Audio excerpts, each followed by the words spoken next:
Yes, I want to talk about something that is probably bordering on the trivial after the very learned talks that we had just now. But I think it is critical for understanding something that is not unimportant, which is how to control the electronic properties of the material that you're working with, the semiconductor. And it goes back, the triviality goes back to someone called Occam, which some of you may have heard. Naturally, this is not only my work, it has been a long time in the works, and you will see that during the lecture, and these are the more recent people that we worked with. And one of them you'll recognize as the previous speaker, and he'll recognize himself. This work was mainly internally supported by the Weizmann Institute. It's been one of the few places where that's still possible, and also some work at Bar Ilan by the Ministry of Energy. So first, we're going to talk about the hidden assumption in doping, and then how organics actually should make us aware of that hidden assumption. And then we'll come to the Halide Perovskites, self-healing, which nowadays is becoming more and more established, and the question of the doping densities and where they are. And we'll have also something to say about the devil. So in semiconductor doping, yes, we do something that you may not have given so much thought to. We take a material, we work very, very hard to clean it very carefully, and then we want it so clean that we can controllably dirty it. That's doping. And the doping has to be at the level that we can work with in terms of the electronic and optical properties. Then the dopants, which are impurities, controlled impurities, will control the electrical behavior, which is what we want. An assumption is that once I put that impurity in, the chemical and the structural properties of the matrix are preserved. That assumption can also be called the fixed dopant assumption, which says that once I manage to put a dopant in by, say, ion implantation, it won't move. That tells us that there is a kinetic barrier here, and doped materials are kinetically stabilized. They're not thermodynamically stable. Now we know that impurities determine conduction, but looking at a few numbers is good in order to refresh our memory. This would be the intrinsic carriers of silicon, crystalline silicon, the atom density. And if we have 1 part per million impurity, we can increase the carrier density by 1,000,000 times or more. And so between these, the doping densities, generally we play 10 to the 20 is a bit high. Most of the materials will not anymore keep the same structural and chemical properties, but 10 to the 18 is very common. And that allows us to have control over the material, which is what makes semiconductors so special. Now, in organic semiconductors, this fixed dopant assumption is pretty well known. On my screen, by the way, that part of the screen is covered by all kinds of Zoom stuff, but I hope nothing yours. So here we have a beautiful example, I think one of the most beautiful ones of organic semiconductor doping. It comes from the group of Seth Marder, and now at University of Colorado. And they take an organic semiconductor and they dope it with a dimer, a ruthenium dimer, which is a huge beast. And here are the energetics, which is what was the purpose of the exercise, to essentially beat the thermodynamic limit of something that normally would not be stable in terms of the electron affinity. Why? Because that dimer, upon illumination, will split, and the monomers that are formed are radicals. They dope, and once they're doped, they lose their radical nature and become stable. For our purpose, this illustration is what brought me to that, apart from the elegance of the work, which is that such dopants are bulky. They're huge beasts, and they are not by chance used beasts. You can't use lithium for stable doping of organics. You can do it under an applied electric field, but the bulkier the dopant, the better, as long as the material remains a semiconductor, because it can't move. It will have a kinetic barrier. Now, Halide Perovskites, one of their characteristics is a lattice that is very dynamic for inorganics, which is what also enables self-healing and its consequences. And there's abundant evidence for this highly dynamic lattice. And then the question comes up, can you keep the point effects that we rely on, or the small complexes of point defects for doping? And that's important because otherwise we can't control our semiconductor. These are a reminder of the experimental doping densities, and they are low, except for cesium lead bromide grown from the high temperature melt. Also for the polycrystalline films, especially when they're vapor deposited, but also from room temperature solution. And this room temperature solution is important because the numbers by themselves are not so exceptional. You can get them with other semiconductors. The difference is here, it's under conditions that are extremely mild. And for the other semiconductors, you really have to work very hard. And I call that blood, sweat, and tears. So how can you dope materials that are in a dynamic lattice, which allows self-healing, which means it allows it to avoid or kick out defects? To illustrate the power of such a dynamic lattice, there is this work that many laboratories have done. I just take one. You take two binaries and you mix them in a mortar and a pestle, and you get the ternary material, the perovskite in this case, fully. By the way, if you do this for copper indium selenide or copper indium gallium selenide, you get only surface reactions. And that's because that lattice is by far less dynamic than that of the halide perovskites.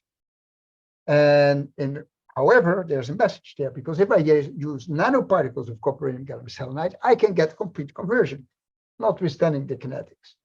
And that has to do with the importance of surface atoms versus inner atoms.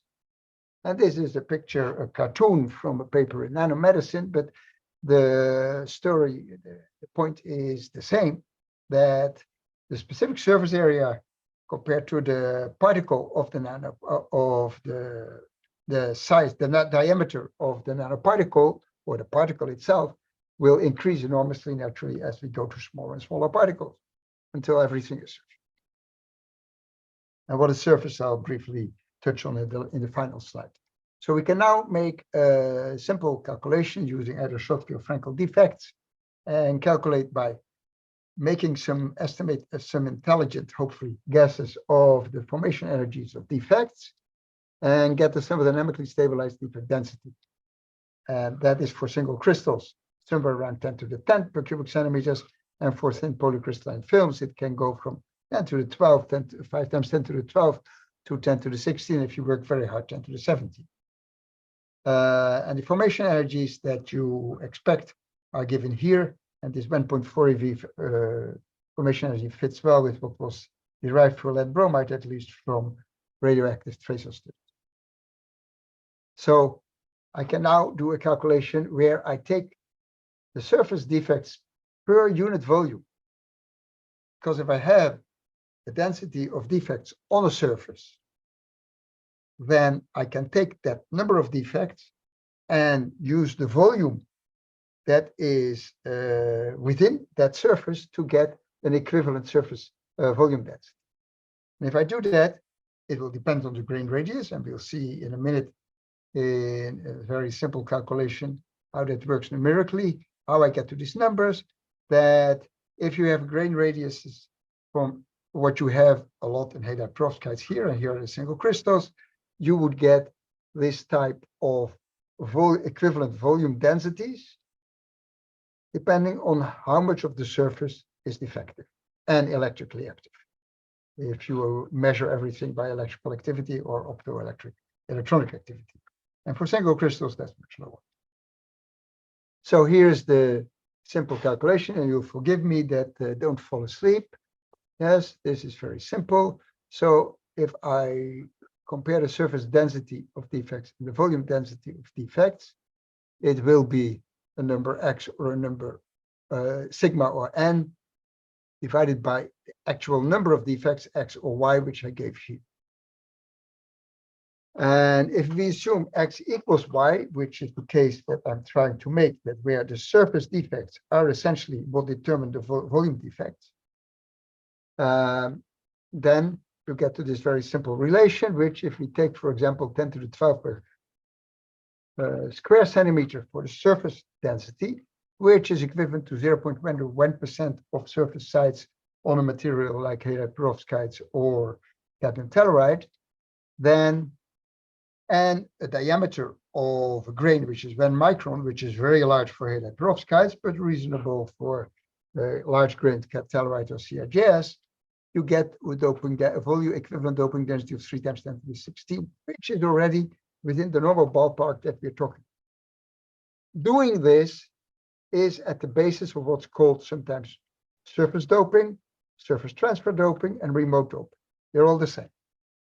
And it's sufficiently important that this has been rediscovered a number of times, which naturally should give great satisfaction to those that were early.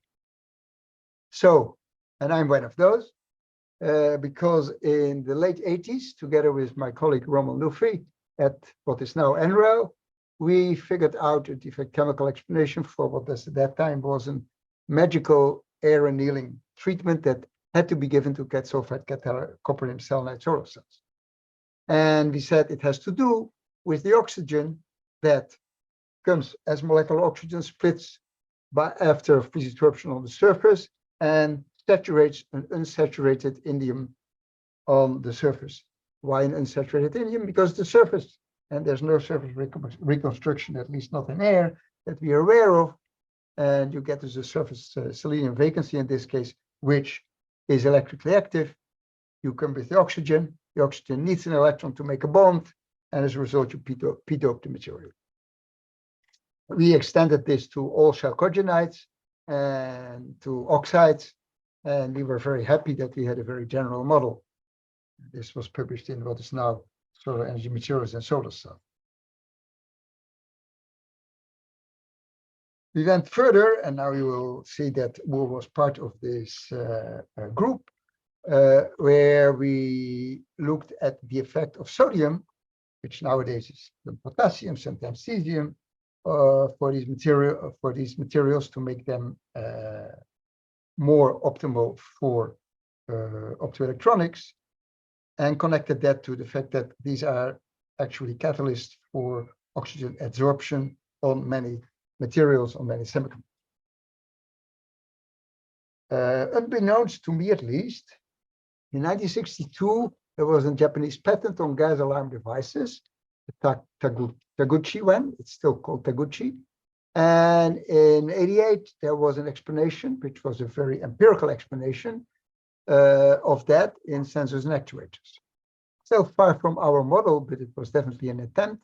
Nowadays, and this is a more contemporary explanation, this is essentially what I've been telling you for copper selenide and what holds also for cadmium telluride, the explanation for the tin oxide sensors, which are still commercially used. And it's the reverse reaction of going from molecular oxygen to chemisorbed oxygen. And the chemisorption is relatively weak. As a result, it's a reversible process. And that's why you can use it for a sensor. That's also why the magic air anneal was reversible for copper selenide.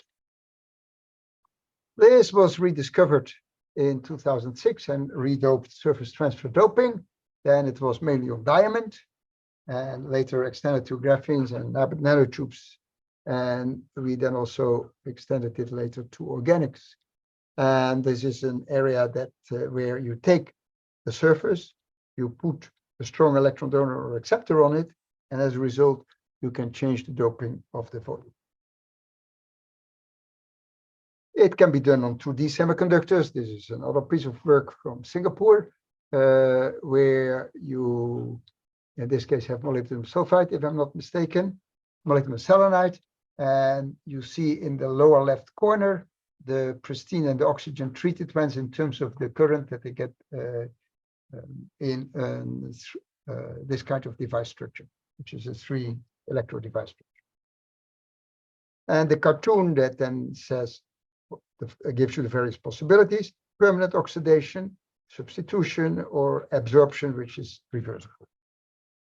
We showed that for organics, this doesn't always work. Very often you get permanent effects, but there are some organic semiconductors where this is reversible, as in the inorganic ones. Now for Halide Perovskites, this is some work that we did quite a while back with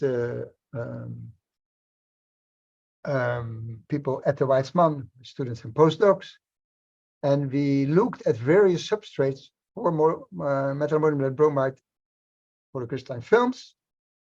And we went from the valence band, tried to go to the conduction band, and we could see that we can change the work function, measured in this case by Kelvin probe, by macroscopic Kelvin probe, going from nickel oxide to lead and PIE, which very much decreases the electron affinity. And you can get a change of more than 1 electron volt for a material with the band gap of 2.3 electron volt. Where similar work was done, maybe not to that extent, earlier by Miller et al., published in PCCP, where they looked at changes in the position of the Fermi level with respect to the conduction band maximum, minimum and valence band maximum for various substrates.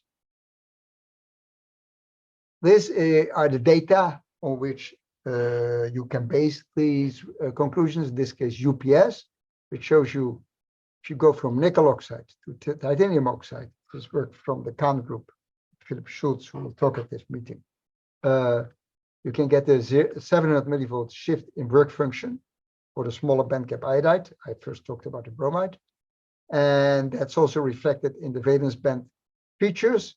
And finally, even in the much more difficult to do, especially with IPS for the Halide Perovskites, the inverse proclamation.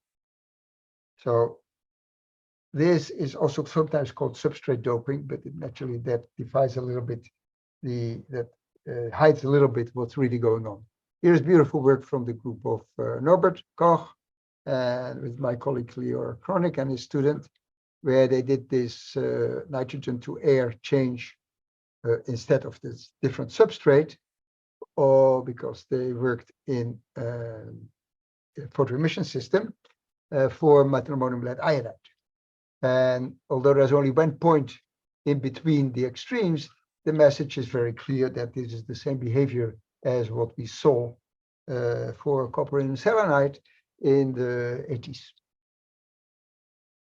And they then also looked at the specifically separately at the work function, the ionization energy, and the position of the deduced position of the Fermi level with respect to the valence band maximum, from pristine to oxygen to vacuum, and it goes up and down. We did similar work between using small and large grade metal ammonium lead iodide films, where we went from nitrogen to oxygen. With the large grains, we get effects that are measurable. With the small grains, we get much larger effects. These are currents that we measure, and which we then identify with the doping of the material, which assumes that the mobility doesn't change. And you see that you can do this, and you can go back and forth and back and forth. And we also then looked at the Seebeck coefficient, and the Seebeck coefficient also showed an effect of when you go from oxygen to nitrogen and back, for large grains smaller than for small grain, as expected, based on the very simple calculations that I showed you. And then we do the cartoon that tells us, yes, it's not only the surface, it's also the grain boundaries. And indeed, that is already well known empirically for the chalcogenide semiconductors. So when is surface doping most efficient? And this I'll take some time because it's the end of the story. So you saw this plot. This plot, again, to remind you, it gives you the grain radius of a polycrystalline film, where around here at the lower right corner, you are a single crystal. And here, on the y-axis, you have the equivalent volume density as a function of which portion of the surface is defective. So in order to get this effect, and this is general, you need low bulk doping. If you start with a material that already has high bulk doping, the effect will be masked. The Halide perovskites have low bulk doping. And we have argued that that low bulk doping must be, at least in part, due to the self-healing. There may very well be some defect tolerance, but it cannot be the only reason. Now, let's see, 10 to the 13 per cubic centimeter net doping, would that be possible even before you passivate your surface? You would need in the low ppm surface doping. The low ppm surface doping is an order of magnitude that fits scanning Kelvin probe force microscopy measurements, where we and others found that when you go across a grain boundary, you get pretty small voltage changes.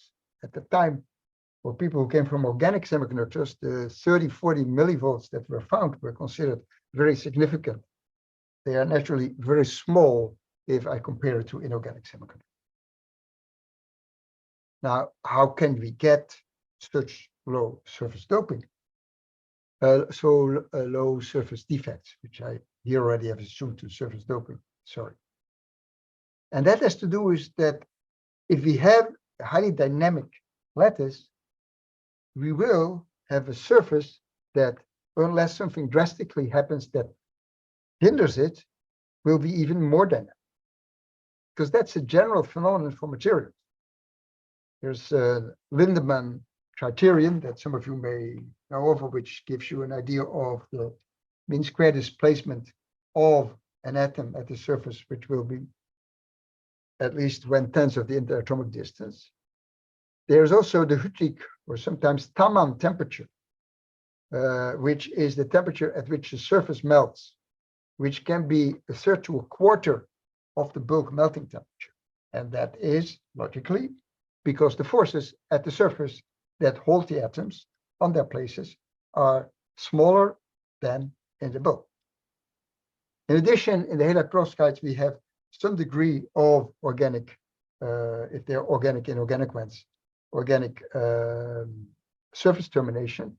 And those organics are closed shell systems.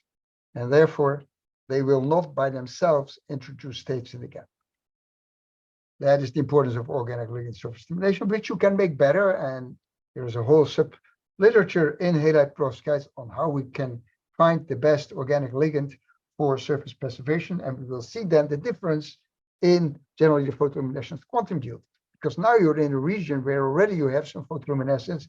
And as my learned colleagues can show, it can shoot up much faster in terms of how much of the surface that is still defective you passivate than if you have a highly defective surface to start with.